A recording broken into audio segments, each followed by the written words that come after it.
So I'm excited to get back to a place where we're setting goals. And I'm glad you brought that up. It's something that I've kind of been rolling around with on the family side. And we've had some guests who bring this up. Like, we're really good at setting goals in our fitness pursuits and in our professional pursuits and in our faith pursuits of, daily Bible studies, whatnot.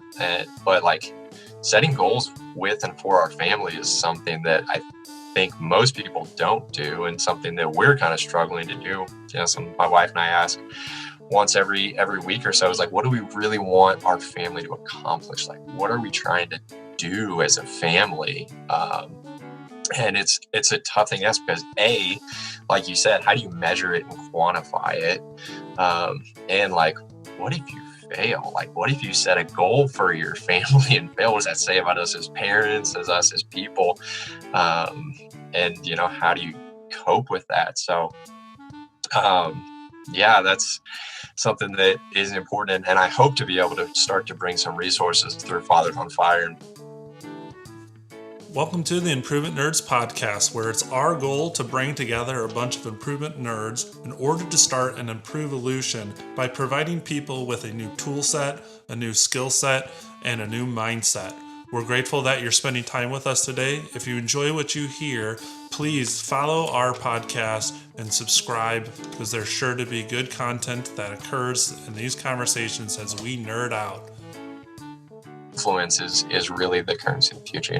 If you can influence 10 people, then you get so much more done, when you do that. So it's I think an exciting time, for all of us, as we embrace a seamless self and, really get to know each other as people, and then we can serve our clients better. We can serve our employers better. We can serve our teammates better. When we understand who they want to be as a whole person, and not just, check the boxes. People just want to be seen and to be able to feel how they are feeling. I think so many times, and especially in COVID-19, like so many times we look for the silver lining. We want to make everything perfect, and we negate how people are actually feeling. Through Fatherhood On Fire, that's the recurring theme, is like, as dads, like, you have to accept that you're going to fail every day, in your mind, in your kid's mind. But, when you walk by faith, that's the beauty, man. You get to wake up the next day, and give it another shot and go all in another day. All right, Improvement Nerds, this is Tom. I'm back with another episode of the Improvement Nerd podcast. Today, I've got a special guest that'll be nerding out with me, talking about a specific topic that this individual has invested a lot of time and energy into, has researched it, and is even hosting a podcast on it. So that guest is Ryan Sullivan, and his podcast is Fatherhood On Fire. He's getting ready to celebrate his 1-year anniversary of the podcast, and in that podcast, he invites guests on, and him and his guests, they discuss, the multiple roles that individuals have in their lives, but mostly focusing in on the impact that they can have in their role as a father. So that's one of his true passions. Professionally, he works in business development, and a primary focus within that role is to help organizations grow and develop and to expand the services that they're offering. So I'm sure as we talk to him about his work, we're going to find that his work and his passion, he's found ways to bring those two things together.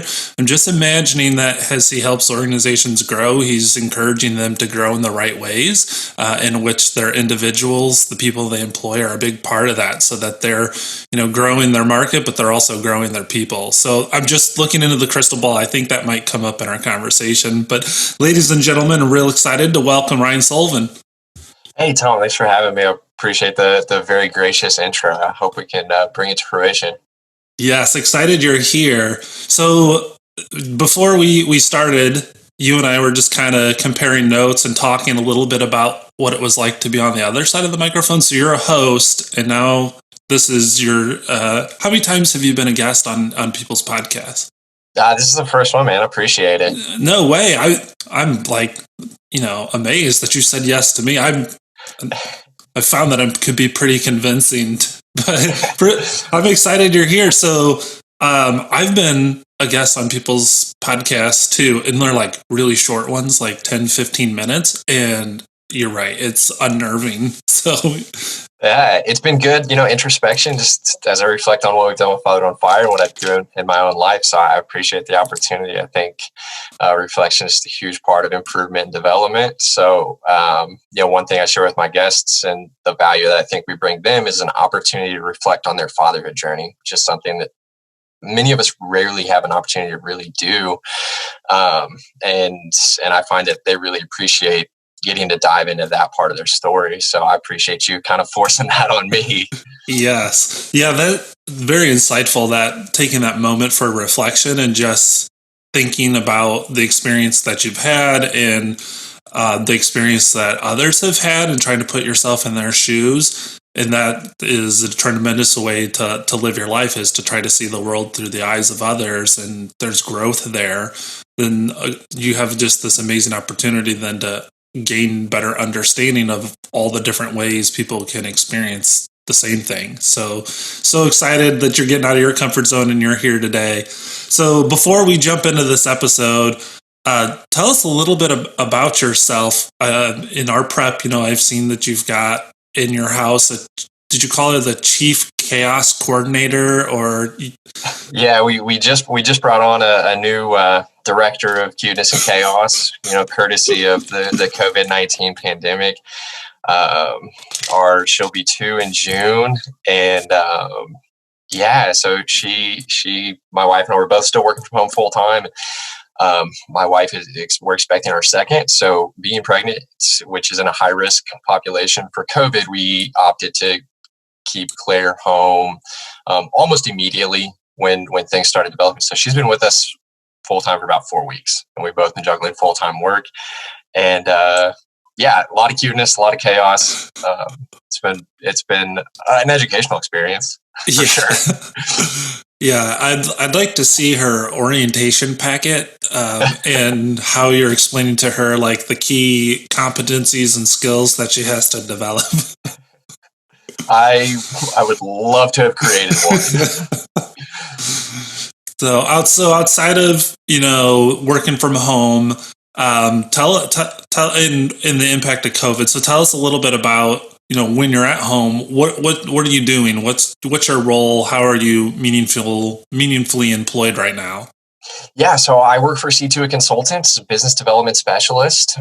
We work predominantly with companies on the west side of Indianapolis and in Hendricks and Morgan County, helping them incorporate technology into their operations. We work a lot with owner-operators, so businesses 20 to 100 that are typically, we like to help bring the ceiling to the floor and close their technology gaps, so that they don't have aspects of the organization that are way ahead technologically and others that are way behind. So that's where we really help fill the need. And how I contribute to our team is bringing new prospects and helping our current clients kind of explore ways that they can better use our services. It's been a new role for me since January, and it's just been a blessing to get to work and play where I live, which is something that has become more important to me as a father now. I can sneak home for lunch when my wife's working at home. And, well, now we're all working and living together. So, but before then, you're right. Having that opportunity to, get out of the office and go and be home just for that 30 minutes to reconnect there, I'm sure was a blessing. And as we get out of this COVID-19 period and the precautionary steps are lessened, I hope that individuals hold on to that. Like, I enjoyed, eating breakfast with my family or having lunch or helping my kids with schoolwork. And those things became important to me before. They were always important, but I wasn't able to plug into them. But now working from home, I was able to be present for those things. And now I don't want to give those up. So as this lessens and we return to the workforce physically, I hope people try to negotiate to keep some of these things in place, because this isn't all bad. Yeah, it's stressful and there's been change, but there's some good things here too. Yeah, it's definitely been that bad. Like you said, negotiation is the perfect word and my wife and I would go back and forth. I was like, are we doing the right thing by trying to continue to work so hard, or should we maybe take a step back and just soak in this time with Claire? And then other times we just do. And like, I'm giving piggyback rides at 9:45 on a Tuesday. That's never going to happen again. So just soaking that in. Yeah. That's definitely good advice for individuals is, try to think about the joy here, and you can focus on the stress. You could spin out, and this could be very exhausting. But if you try to account for the things that are special and look at those moments, I think the last time you and I connected, you're like, we just went on a walk. It was 3:00, the sun was shining. So, grabbed the wife, put Claire in a stroller, and we went outside and just walked at 3:00. Like, that's special. We never had the chance to do that before. So just kind of celebrating those little victories. You're a great reminder for people right now who are facing all this uncertainty to look for those bright spots and to celebrate them. Yeah, it takes work. Like you hit it on the nose. It takes work and effort to appreciate and maintain gratitude for that. Yeah. So obviously you've got a unique perspective on reality, is that you can control it. You can make it what you want. And that's all about the attitude that you have as you approach it.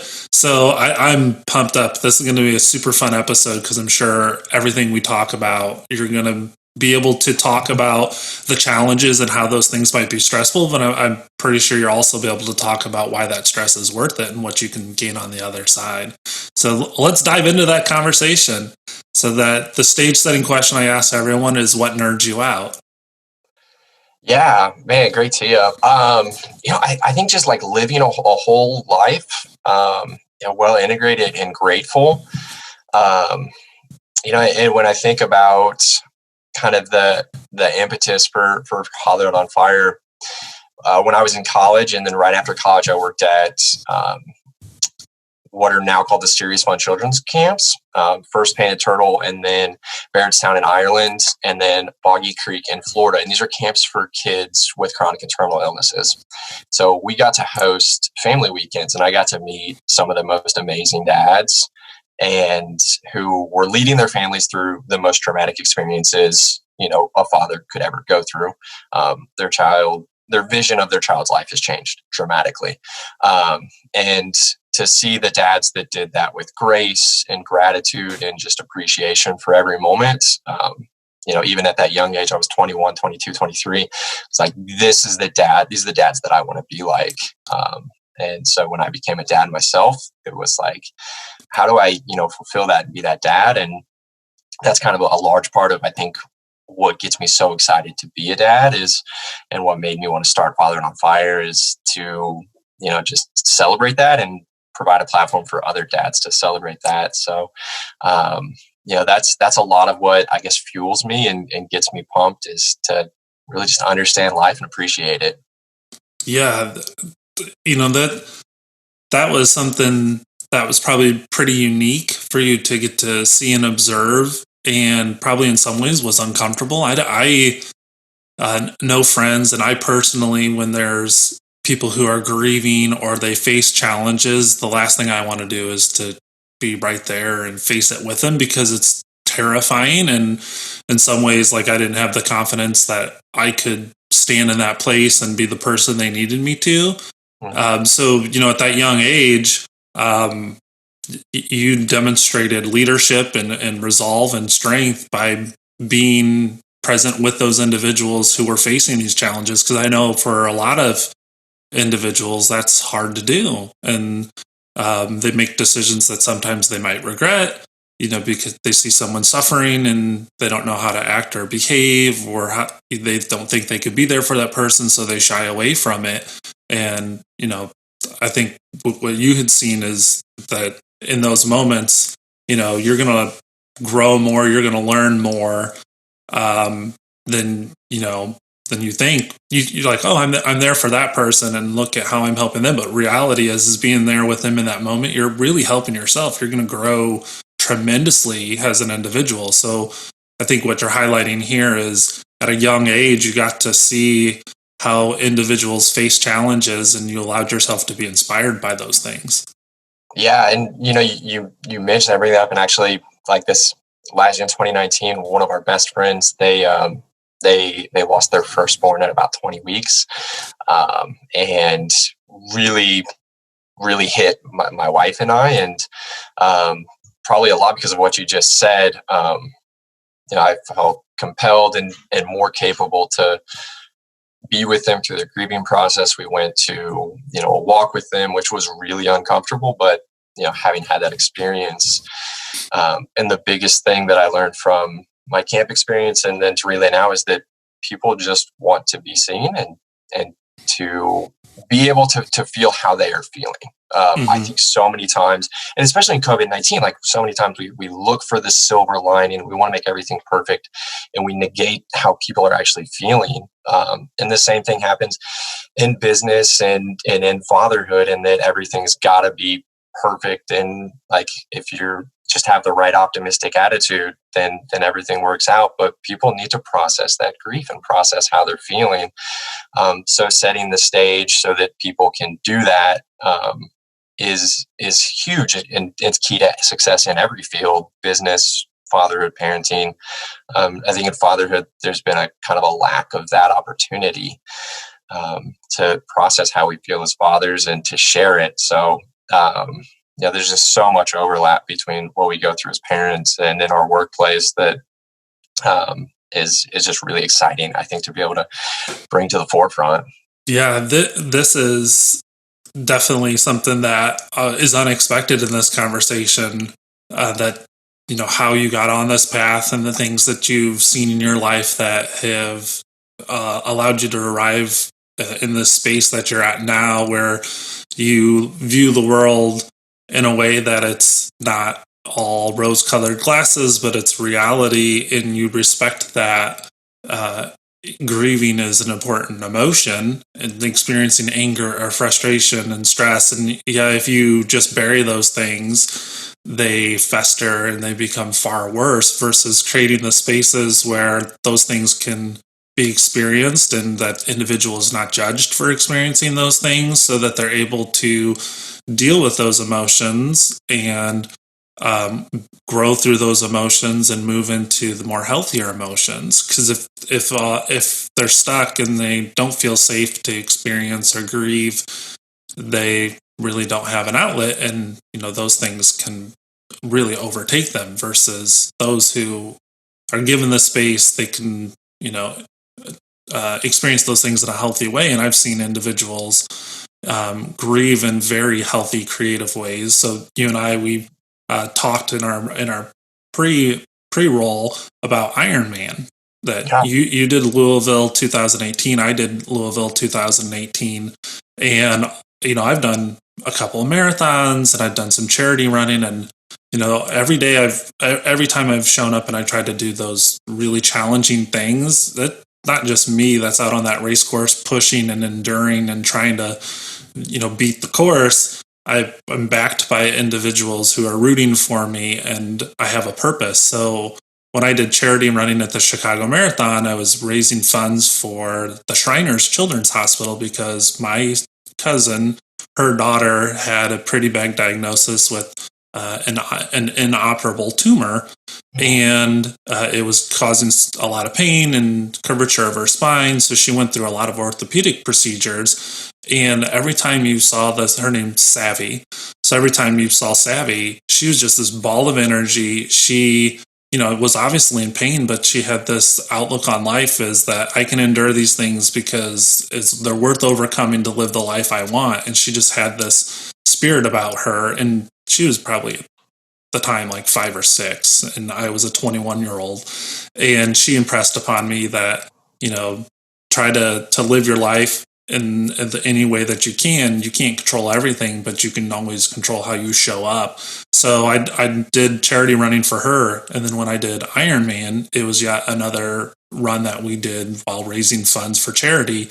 And my college roommate was raising funds for the milk bank and for Make-A-Wish, because they, like your friend that you just had mentioned, had suffered a terrible loss with in regards to a newborn, and it was abrupt. It was very shocking, totally unexpected. The child had no indication of poor health, and they just woke up one day and their entire lives changed. And it was hard, but they, as a family, rallied around each other and set their sights on living a happy life and continued to celebrate their lost child's life in a way that was joyful. So they did. That was the milk bank. Shortly after they'd learned that their older son had a diagnosis of rhabdomyosarcoma, and that he was going to have challenges ahead of him. So that's where he was raising funds for Make-A-Wish. So, you have my friend and his family that are obviously grieving, and it was hard to be with them during those moments. But, outside of that, he has shown true strength, and that these things will not define me, that I will still lead a life in which I give back, because that's, how I want my sons to grow up, and that's how I want to interact with this world. And I'm like just over the moon thankful that he's my friend and that I could be there for him. And I don't even know if I helped him, but he has helped me tremendously to do Ironman. That race was probably the easiest thing I had ever done because of the reason we were doing it. Yeah. And I'm so glad you brought that up. There's a great book about just endurance sports called How Bad Do You Want It? And are you looking up the author? I can see you Googling. I fear our connection went a little bad there for a second. But no, yeah. So yeah, I can't remember the others. He wrote How Bad Do You Want It? It was a phenomenal book. He also wrote The Greatest Race Ever Run about Ironman World Championship in 1989, which is a great story. But in How Bad Do You Want It? He talks about the data that shows, right, when you train for those endurance events, then you get to understand how your body feels. And so when you get to, mile 15 of the Ironman run and your body is breaking down and it feels terrible and everything sucks, but because you've done the training, that's how you're supposed to feel, you can actually carry on. But when you get to a place in endurance running or endurance sports and you start to think that this isn't how I'm supposed to feel, that I'm not supposed to feel this way, then your performance just goes down precipitously. And the same thing applies in all facets of our life. When you start to question, is this how I'm supposed to feel? Your performance and your ability to cope just isn't there. And so I think there's just so many parallels, like you said, between endurance racing and everywhere, every other part of our life. Mm-hmm. Yeah, I read Iron War. An amazing story. I also, phenomenal. I read Chris McCormick's book, also Maca, while he was at the peak of his career. And in his book, he said to be successful in this sport and in life, you got to learn to embrace the suck. So I was like, that's very true. Like, it's coming, it's going to hurt. And he said, and you can fight it and pretend it's not there, or you can welcome it in, you can sit down with it, and you can get to know it. And it's going to be a lot easier to cope with it if you're welcoming it and studying it and trying to understand it instead of trying to beat it. Yeah. And anyone that's done anything hard, like, understands that when you embrace it and understand that that's a big part of it. And I've been on both sides of that coin, like, where you embrace it and you get through it. And other times where you're like, it shouldn't feel this way. It was supposed to be easy. I wanted to do it because it was going to be easy. And then you're just shooting yourself in the foot. That's so true in so many ways. I'm sure with your podcast, you as you created it, as I'm creating this, I was like, oh, it's going to play out in this way. And there was, things that along the way it pivoted and it's becoming so much better than I ever could have thought it could have been. But that's because I'm not fighting what it's becoming. I'm kind of just going along with it and being curious about it versus trying to wrestle it into my definition of what it should be. I'm trying to just follow wherever it goes. Are you experiencing that with Fatherhood on Fire? Yeah. Actually, I just kind of gave up late January. I was just like, man, I just got to let the reins go and just have a lot more fun with this thing. Reconnected with my first guest, who really kind of relit my fire. But yeah, to be honest, man, the first 6 months, I really wanted it to be what I wanted it to be. And it became to be just a drag and a struggle. And like, I'm really happy to hear that you're letting the reins go early, because you have to, especially if you're going to do an interview format. You've got to have kind of your core principles, which you've done a great job of nailing down. For me, it was super vague at start. It was celebrate fathers who inspire us, elevate the conversation on fatherhood. I don't know what that means. That's like super loaded. And then, in encouragement, embracing their roles, which are all good things, but it's not conducive to like, what are we really focusing on? So through 20 interviews, the conversation constantly came to faith, Christian faith, family, obviously, career, and fitness, because those are the things that are important to me. So I decided to just kind of really focus in on those things. But like you said, how do they all integrate and play out? Because partially, historically, in my personal life, I've compartmentalized to my own detriment. And I know many other fathers have as well. For so many of us, it's so much easier to talk about our career than our family, or our career than our faith, or our career than our fitness goals.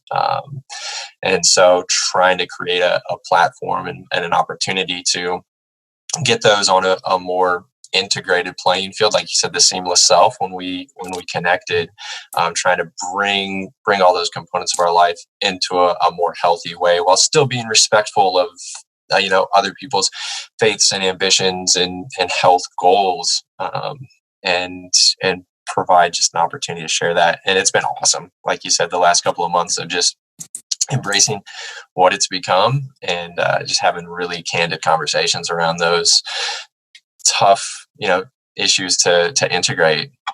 Yeah, and I think in some ways your story of how these four things have lived in silos of each other, like, this is how I show up at work, and when I'm at work I have to be this person, and when I'm practicing my faith, this is how I show up here, and when I'm practicing my faith, this is the person I have to be, versus when I'm at home and with my family, versus when I'm out logging miles. There are multiple different hats that you feel you have to take on and take off as you're interacting with these different touch points of your life. And that's not sustainable. And really, you're not present in any one of those things, because you're just moving through that role that you think you have to play, versus trying to integrate all those things and to bring them into one another so that they overlap. And it's hard to,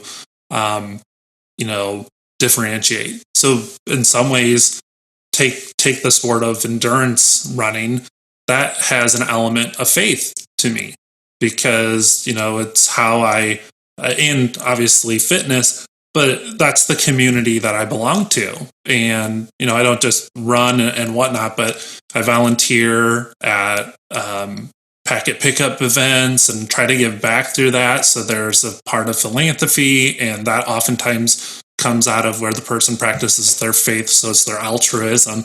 Well, I try to use running to speak publicly about my running journey, and I try to volunteer, and I try to encourage through that sport. So it's not, here's how I practice my faith and here's how I practice my fitness, but I'm trying to find ways to bring those two things together. That's awesome. Yeah, that's a good way. And honestly, I need to do more of that. Like, I kind of I didn't want to be seen as just a triathlete or just a runner. So I kind of repressed that side of my identity, because when you do an Ironman, like, people look at you like you're a crazy person. There's no getting away from that. So it's kind of something I was like, man, I'm not crazy. I just think this is a cool thing to go do. I agree with you. It is a super cool thing to, if you want to race, go do a 5K. If you want to experience what it's like to live and suffer and be at the brink of all your reserves, have them completely depleted, and still find a way to keep going.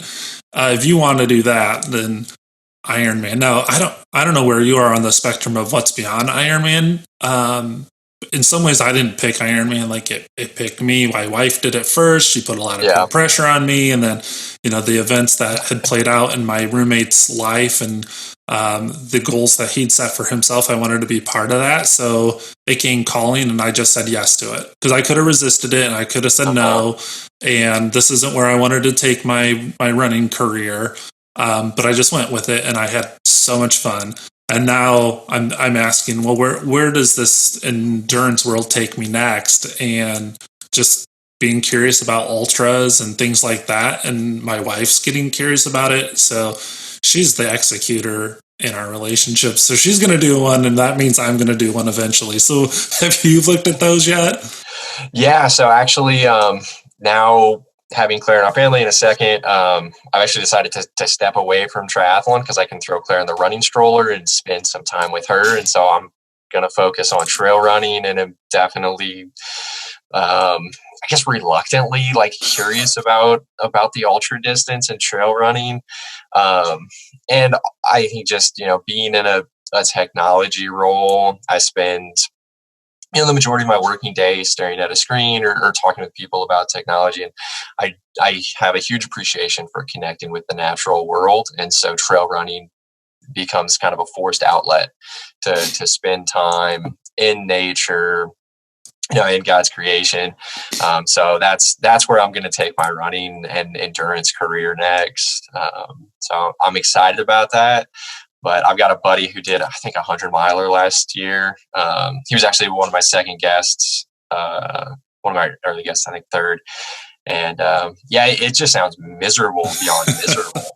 I've talked to Ironman finishers who then transitioned into ultra sports, and they're like, you think you're ready, but running 50 miles is just a whole different beast than Ironman, because you can cruise on the bike pretty easily. I mean, you can hammer it down and really hurt yourself, but 50 miles on foot is a lot. And then you get beyond that, it's you can't dangerous. You can't just keep your feet on the pedals and coast on the downhill in a 50-mile run. There's no reprieve. You can tell that that you're finding ways to bring fitness and family together. So the stroller and getting Claire out with you and just role modeling for her to make time for family, but to make time for fitness is part of the things that that we're doing through taking on these big challenges, is to role model for our boys that you got to carve out time and you got to work hard for any goal that you want to achieve. And you can't have excuses. And, Carolyn, my wife, when we had our twins, within a year of the twins being born, she became an Ironman. And in that time, she could have made up excuses of, there's two of them and I'm responsible for nursing and caring for them. And I don't sleep good at night, and I've got a career, and I've got. And instead of playing that game, she says, I want this. I want a role model for these boys to work hard. I want to achieve these fitness goals for myself. I want to put pressure on my husband and make him look bad because I'm more competitive than he is, or whatever her motivations might have been. But, I think you combining family and fitness is good role modeling to say, don't give up on these things. Like you can have both. And Claire may not understand it now, but as she's older and you're going to continue to include her in your fitness, I think she'll not even know. It'll just become part of her life. And how awesome is that? Because I didn't have the role modeling of fitness from my parents. I did work hard for your career. My parents were and still are extremely hard workers. And they've built businesses, and they are tremendous leaders. And that's the role modeling I saw, but I didn't really get to see the role modeling of, on the weekend, go out and run and things like that. So I think, for me, I want to role model that for my kids, and you're obviously doing it for Claire. Yeah, I think the role modeling is definitely an aspect. And honestly, Claire's a really good coach for my high intensity workouts. She's not great for any sort of recovery. She just sits in the stroller and is just faster, faster, faster. Yes. So it's definitely like a role modeling Well, I think it's so important for parents to maintain a sense of their own identity outside of just being a parent.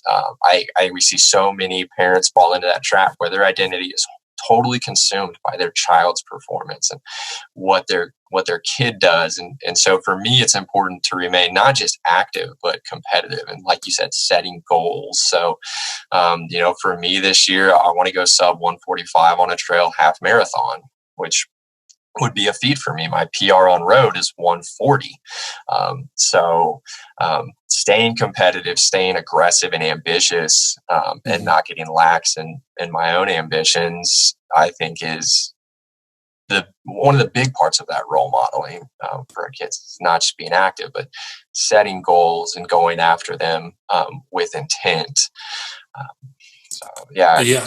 And knowing that you may not achieve them.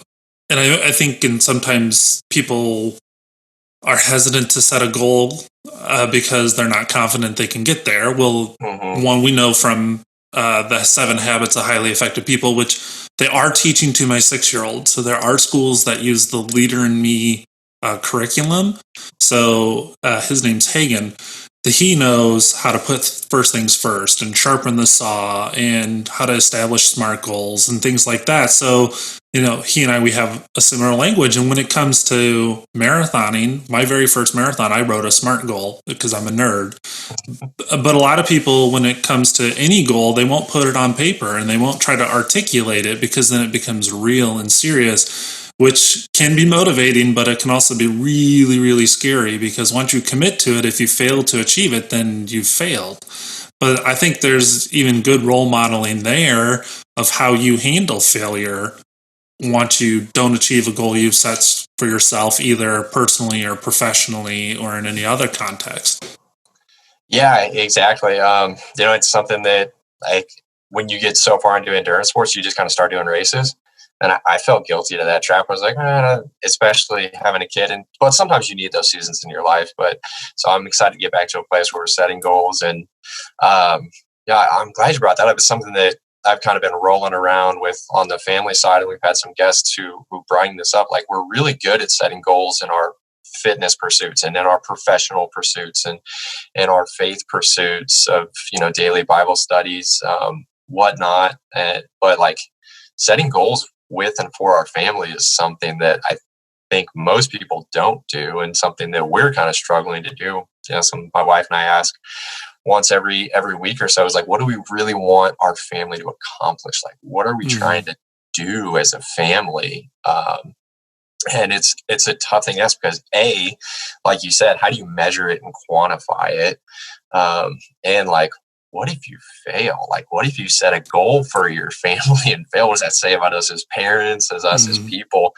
And, how do you cope with that? So, that's something that is important. And I hope to be able to start to bring some resources through Fatherhood On Fire and bring some of that, some family goal setting sheets and worksheets that people can do, and for fathers to be more present. Because that's one of the biggest pieces of advice and one of the biggest challenges that fathers face is to be present in the face of everything else that they're trying to get done.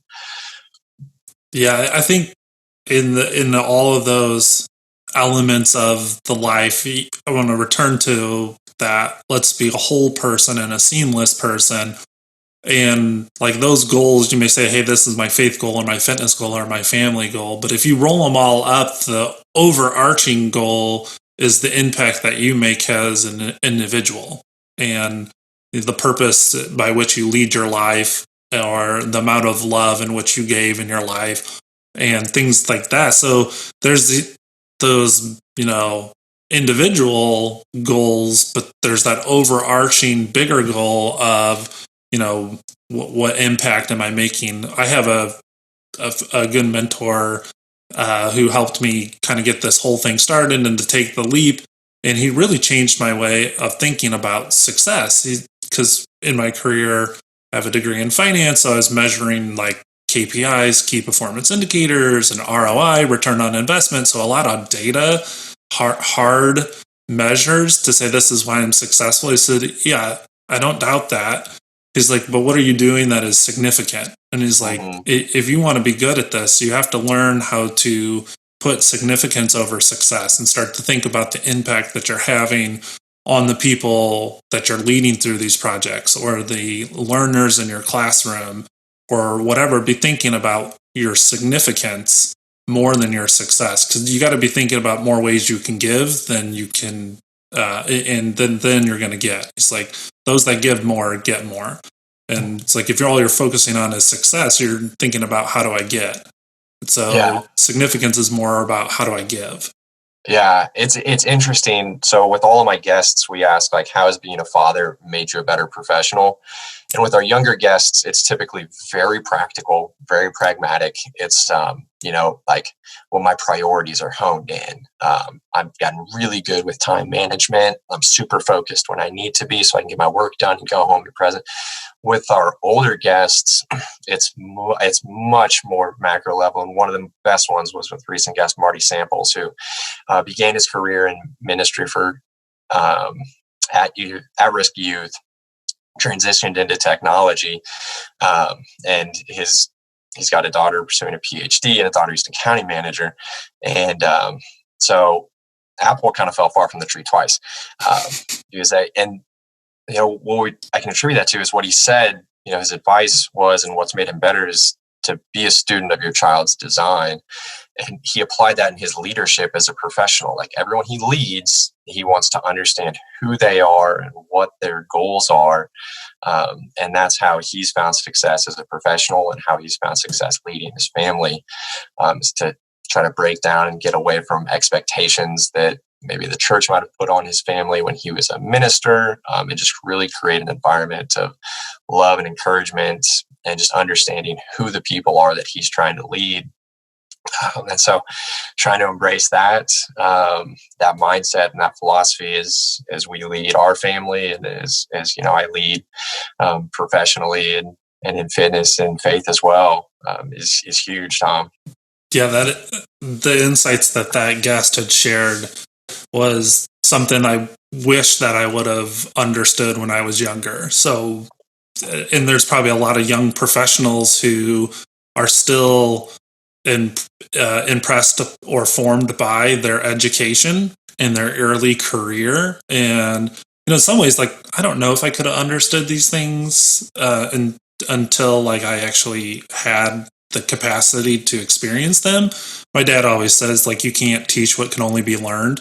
So, like, maybe in business school, they talked about the importance of empathy and your role as a leader to create pathways and to help people see the best in themselves. Maybe they said those things, but like, I took leadership as being authoritative and decisive and a good executor or goal-oriented, because that's what I thought the books told me I should be doing. So that's how I showed up, was based on those expectations that the education created for me.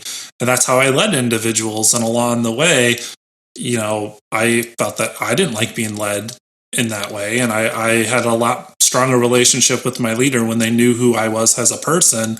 And over time, like, those things, those tasks I were doing or those activities I were doing became less and less important. And the people I was doing them with became more important. And I learned to measure relationships and to build relationships. And I had a mentor who said, like, your relationships are the currency of the future. Like, the people you know now and the trust that you've created with them, that's going to help you your entire life. And, like, initially he had to say that many times because I couldn't really grasp something that profound when I was young.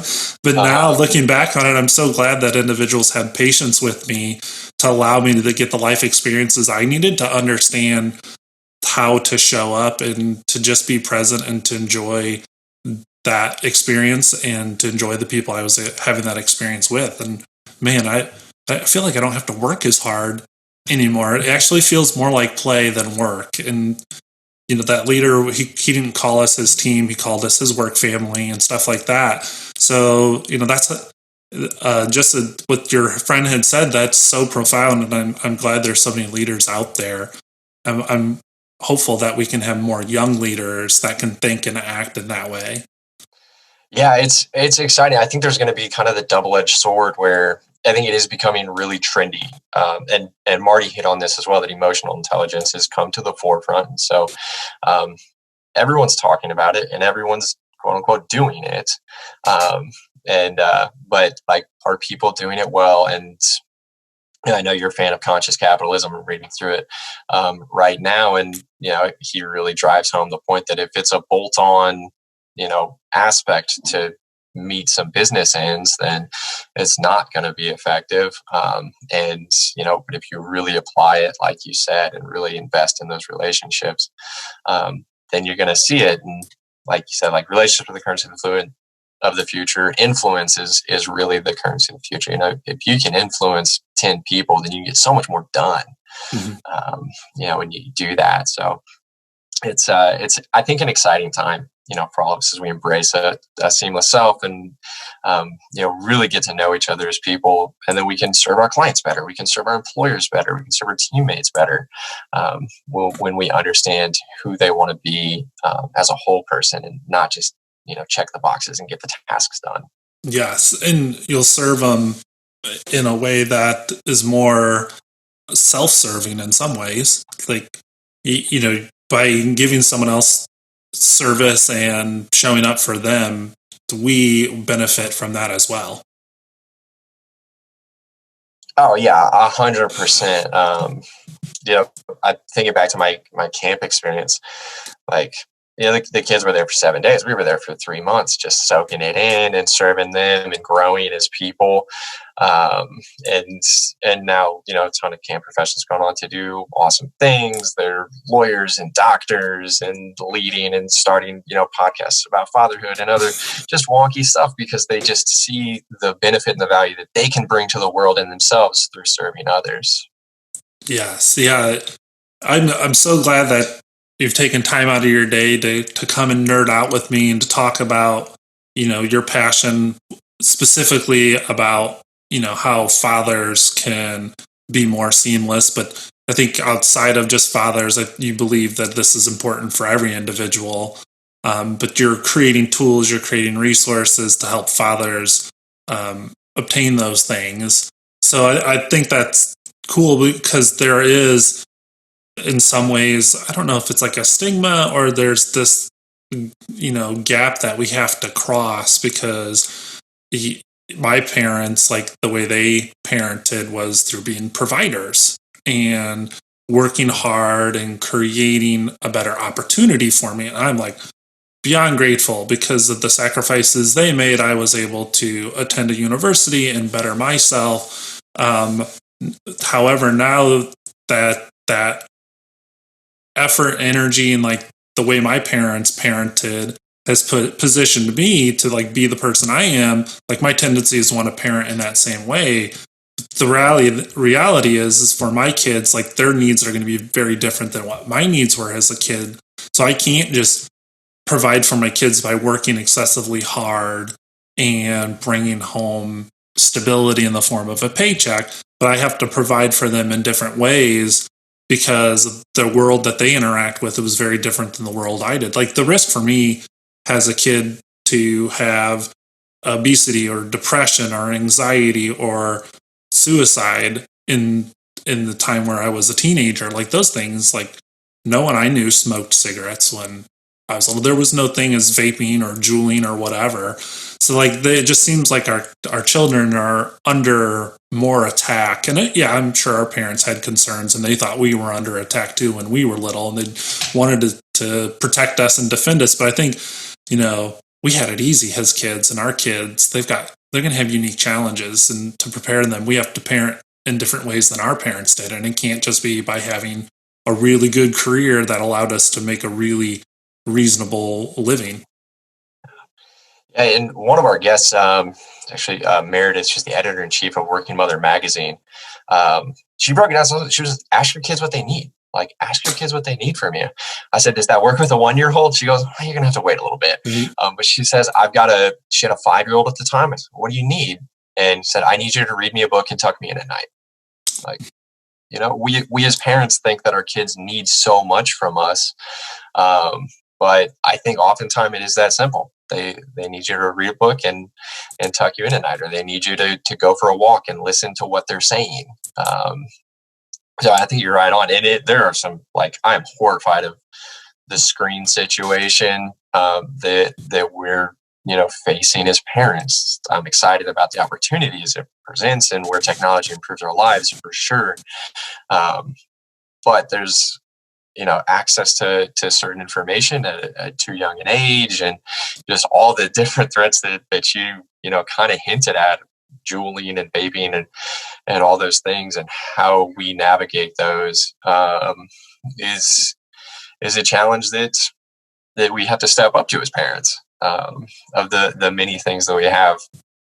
And I hope we do those together. I think one of the biggest things I've found is that a lot of fathers and parents feel like they have to parent alone and in a silo and in a competitive way. And it's tough. Obviously I'm a competitive person, so I appreciate competitiveness, but if you don't have other parents that you can confide in and be vulnerable with, and really bounce ideas off of to measure where you're at, then we take on these perceived expectations of how we should be performing as parents that are wholly unattainable. And we just drive ourselves crazy, and it is to our children's detriment. But if we can just let those down and be a student of their design and ask them what they need and just parent them that way, I think we're going to find just so much more satisfaction in our own parenting journey.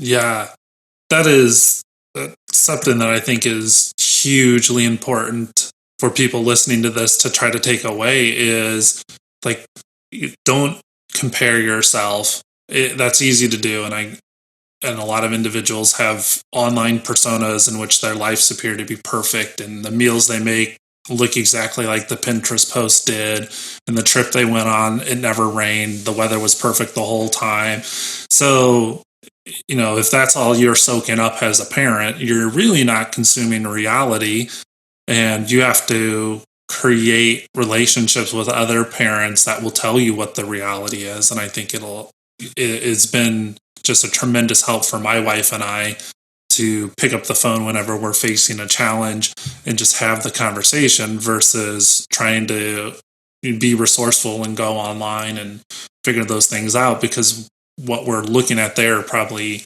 isn't going to help us. If we followed those directions, it actually may make things worse. And I've always benefited from being able to talk to other parents about peanut allergy. So we have a kid that we're afraid is going to feel left out his entire life because during lunch or class parties or whatever. And, that's us thinking, oh my gosh, he's going to feel left out. And then when we talk to him, he's like, he doesn't, it doesn't impact him. It impacts us more than it impacts him. And I think that's the other part, is just love your kid for who they are and not for who you want them to become.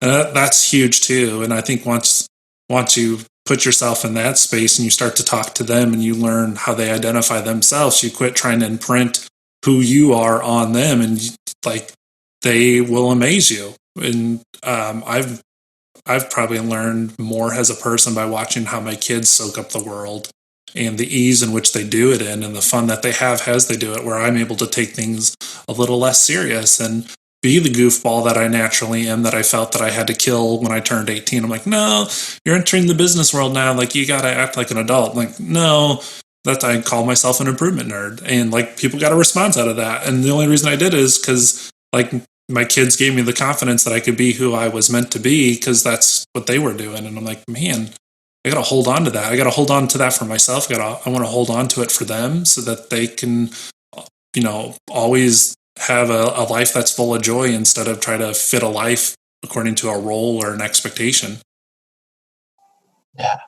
Yeah. I mean, I think that's so key too. Kids just have fun. Claire and I we were in an underpass that had a bird painted on it, and she lost her mind. It was the coolest thing you had ever seen. And I've ran past that 100 times now, and I don't give it a second thought. And it was the coolest thing in the world to her. So we stayed in there and we played Echo games, and just really enjoyed life together for that little 30-minute window. And I think that's another thing that we don't Um, we kind of put that away when we turn 18, whatever, and get into the business world. But we don't, I think a lot of times let people know how much we love being parents and like how much we love being dads. I think there's maybe a stigma or whatnot about being an engaged father. But I think, when you do it, you get to love it. Yeah, I think that's with any role, just using the word love is sometimes scary, because if you commit that much into it, if it ever goes away, you will suffer loss for sure. But if you didn't love it while you had it, you really never experienced it in the first place. So to like love your job and love the sport you participate in, or love your family, and using words like that, yeah, they place value on it and value that you're at risk of losing someday. But I think there's some things where you just got to push all your chips in on, and like it's worth it. And your faith, what you've talked about, faith, family, your career, and your fitness, those are places you should push your chips all in and say, these are the things I love, and I'm going to risk it all to experience these things wholeheartedly. Yeah, I mean, you summed it up perfectly. You hit the nail on the head. You're right. A lot of times we don't want to do that. We we want to shy away. We want to hedge our bets. People like act like, their kids are a burden or whatever. And I'm like, you're lying. You love your kids and you know it. Like, get out of here with that. But it's tough not to get sucked into that, because you're right. It is a safety mechanism, that we're guarding ourselves from future pain and potential pain. And there's historical precedent for that, because, there was a time when most kids did not survive to 10.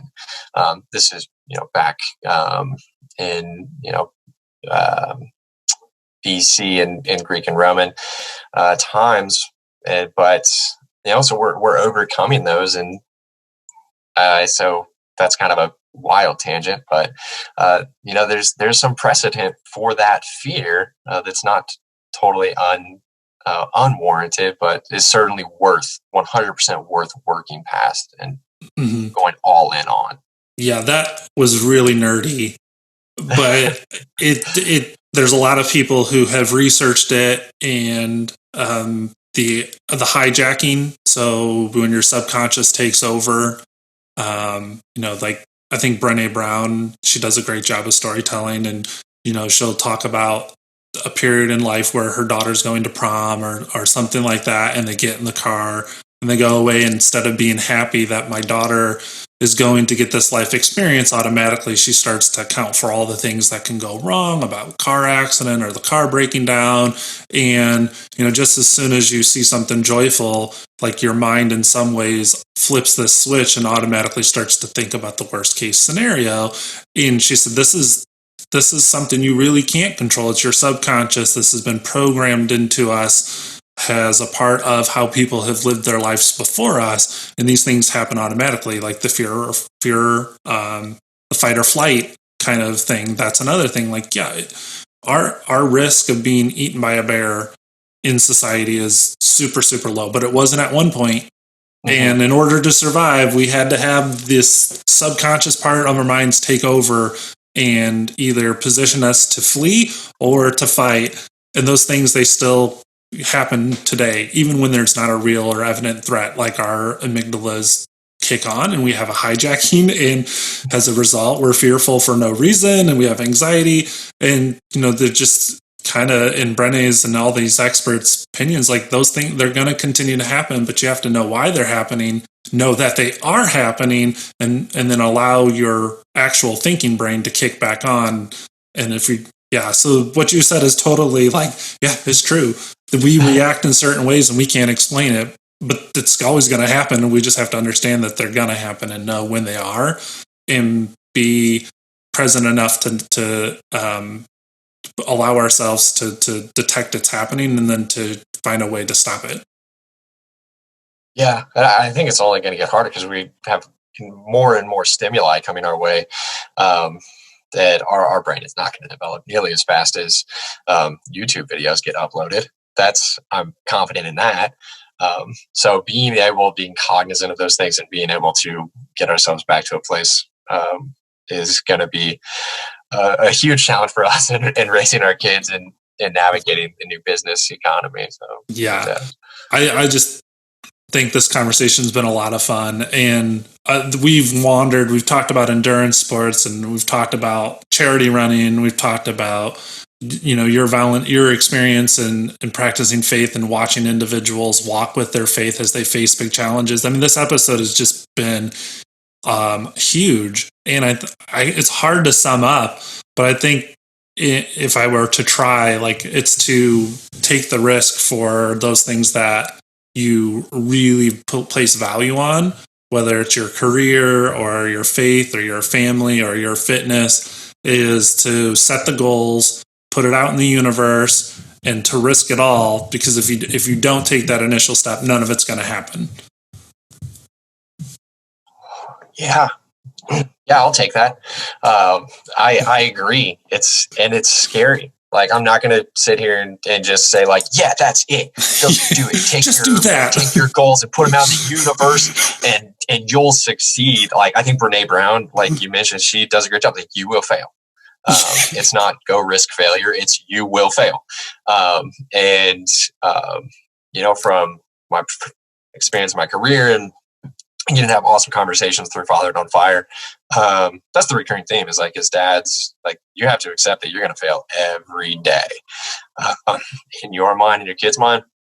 But when you walk by faith, that's the beauty, man. You get to wake up the next day and give it another shot and go all in another day. Yes. What an awesome message that you've shared. For the people who are listening and they want to find you and follow your podcast, what are ways that they can get connected with you? Yeah, so you can listen to Fatherhood on Fire anywhere you listen to podcasts: Apple, Google Play, Spotify. You can find us at fatherhoodonfire.com. And you can email me at ryan@fatherhoodonfire.com. And if you got business questions, need technology help, you can contact me at Ryan Sullivan at c2itconsulting.com.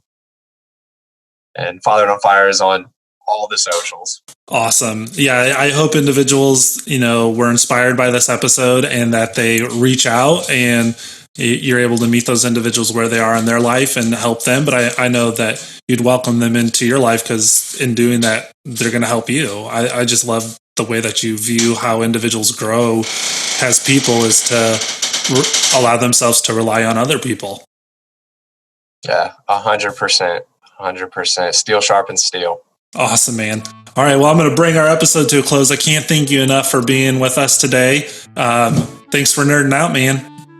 Yeah, absolutely, man. Thanks for having me.